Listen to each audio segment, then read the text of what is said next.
નમસ્કાર વિદ્યાર્થી મિત્રો, યુટ્યુબ ચેનલમાં આપનું હાર્દિક સ્વાગત છે। આજે આપણે આ વિડીયોમાં પાઠ 4 ભારતનો સાહિત્યિક વારસો એની અંદર પ્રાચીન ભારતીય સાહિત્યના ટોપિક હેઠળ બૌદ્ધ સાહિત્યનો પરિચય આપો। જો બાળકો આ બધા જે વિડીયો છે ને એ પ્રાચીન ભારતીય સાહિત્યની અંદર જ આવે છે। આમ જોવા જઈએ તો પ્રાચીન ભારતીય સાહિત્ય ઘણું મોટું છે, પણ તેને અલગ અલગ રીતે વિડીયો બનાવી અને રજૂ કરવામાં આવ્યું છે, બરાબર છે। તો પ્રાચીન ભારતીય સાહિત્યની અંદર બૌદ્ધ સાહિત્યનો પરિચય આપો। 3 ગુણ અથવા 2 ગુણની અંદર આ સવાલ પૂછાય છે। બૌદ્ધ સાહિત્યનો પરિચય આપો। તો પ્રારંભિક બૌદ્ધ સાહિત્ય કઈ ભાષામાં લખાયેલું છે? પાલી ભાષામાં। કઈ ભાષામાં? પાલી ભાષામાં લખાયેલું છે। જો આમાંથી એક વિકલ્પ અને એક ખાલી જગ્યા આવી કે પ્રારંભિક બૌદ્ધ સાહિત્ય કઈ ભાષામાં લખાયેલું છે, તો પાલી ભાષામાં લખાયેલું છે।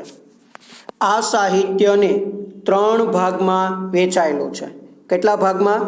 3 ભાગમાં, જેને શું કહેવામાં આવે છે બાળકો? ત્રિપિટક કહેવામાં આવે છે, બરાબર, જે બૌદ્ધ ધર્મનો મુખ્ય ગ્રંથ કહેવામાં આવે છે। તો આની અંદર પણ વિકલ્પ અને ખાલી જગ્યા આવી અથવા એક વાક્યનો ટૂંકમાં સવાલ આવ્યો કે બૌદ્ધ ધર્મના પવિત્ર ગ્રંથનું નામ જણાવો, તો કયું આવે?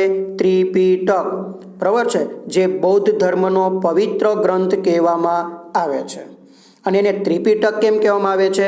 કારણ કે આ ગ્રંથને 3 ભાગની અંદર શું કરવામાં આવ્યું છે? વહેંચવામાં આવ્યો છે। તો એ 3 ભાગ કયા? તો ત્રિપિટકની અંદર સુક્ત પિટક, વિનય પિટક અને અભિધમ પિટક, બરાબર, આ 3 ભાગમાં વહેંચાયેલું છે। સુક્ત પિટક, વિનય પિટક અને અભિધમ પિટક, બરાબર છે। હવે આ ત્રણેયની અંદર કોનો ઉલ્લેખ કરવામાં આવ્યો છે એની માહિતી નથી આપી, પરંતુ મારી જાણકારી મુજબ જે સુક્ત પિટક છે, તો સુક્ત પિટકની અંદર ભગવાન બુદ્ધ અને તેના શિષ્યો વચ્ચેનો સંવાદ છે સુક્ત પિટકમાં। વિનય પિટકની અંદર બૌદ્ધ ધર્મના અથવા બૌદ્ધ સંઘના નિયમો આપેલા છે, બરાબર છે। અભિધમ પિટકની બહુ ખાસ માહિતી જાણવા મળી નથી, બરાબર છે। સુક્ત પિટકની અંદર કોનો ઉલ્લેખ છે? ભગવાન બુદ્ધ અને તેના શિષ્યો વચ્ચેનો સંવાદ, બરાબર। પછી વિનય પિટકમાં બૌદ્ધ સંઘના નિયમો છે। આ ઉપરાંત બૌદ્ધ સાહિત્યમાં અન્ય ગ્રંથો પણ લખાયા છે। શું લખાયા છે? અન્ય ગ્રંથો પણ લખાયા છે। બૌદ્ધ સાહિત્યનું મહત્વનું અંગ હોય તો એ છે જાતક કથાઓ, જે વિશ્વભરમાં બુદ્ધિ ચાતુર્ય માટે પ્રસિદ્ધ થયેલ બૌદ્ધ સ્થાપત્ય કલાનો વિષય બની રહી છે, બરાબર। એટલે બૌદ્ધ સાહિત્યનું મહત્વનું અંગ પણ બીજું કયું છે? સેંકડો જાતક કથાઓ, બરાબર છે, જે વિશ્વભરમાં શેના માટે પ્રસિદ્ધ છે? બુદ્ધિ ચાતુર્ય માટે શું છે? પ્રસિદ્ધ થયેલી છે, જે બૌદ્ધ સ્થાપત્ય કલાનો એક મુખ્ય વિષય કહેવામાં આવે છે।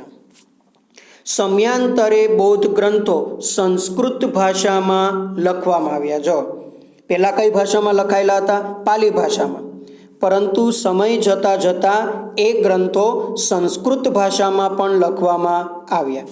એમાં જો કોઈ મહત્વનો ગ્રંથ હોય તો અશ્વઘોષનું બુદ્ધ ચરિત્ર। શું?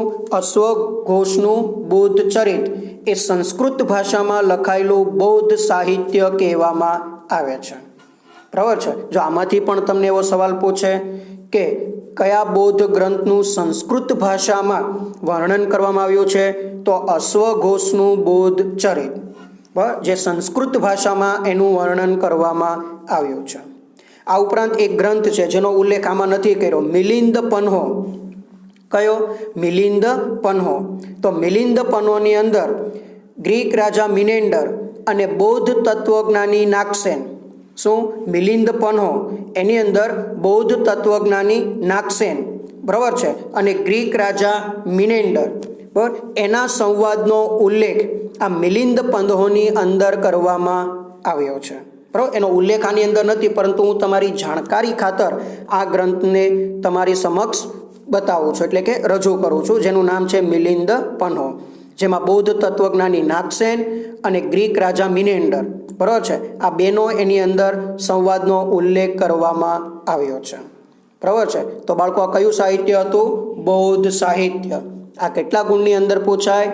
2 ગુણ અથવા 3 ગુણની અંદર પણ પૂછાય છે. બરાબર, જે વિકલ્પ સ્વરૂપે પણ આવી શકે આની અંદરથી, અને કેટલાક એક વાક્યના સવાલો પણ એની અંદર આપવામાં આવ્યા છે. બરાબર છે. તો આ તો બૌદ્ધ સાહિત્યનો પરિચય. ઓકે બાળકો, જય શ્રી કૃષ્ણ.